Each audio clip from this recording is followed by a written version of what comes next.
Hello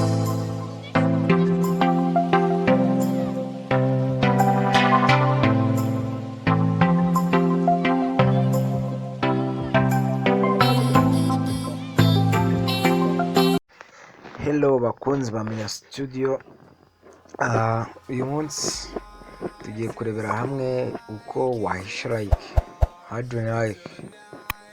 tugiye kurebera hamwe uko wahisha like zawe ukajya postinga nimba ugira like ebyiri zikakomeza zikaba ebyiri zawe ntawe uzi ngo ugira like zingahe. Tuze turebe hano sample, tuze dusacinge no FB.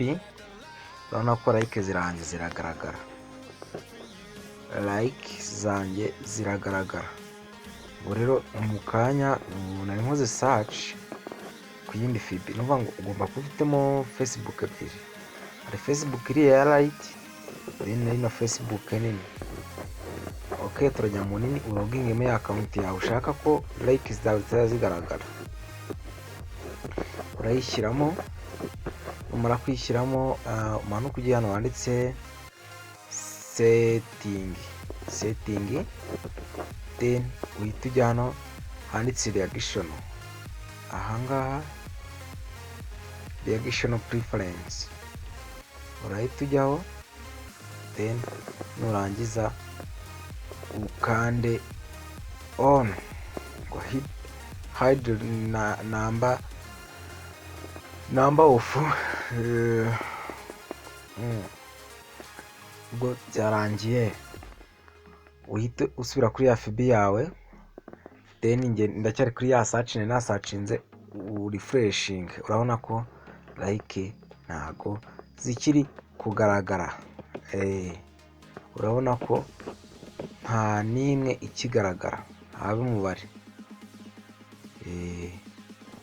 No kuvuga ngo nashaka no guhisha comment, then nabyo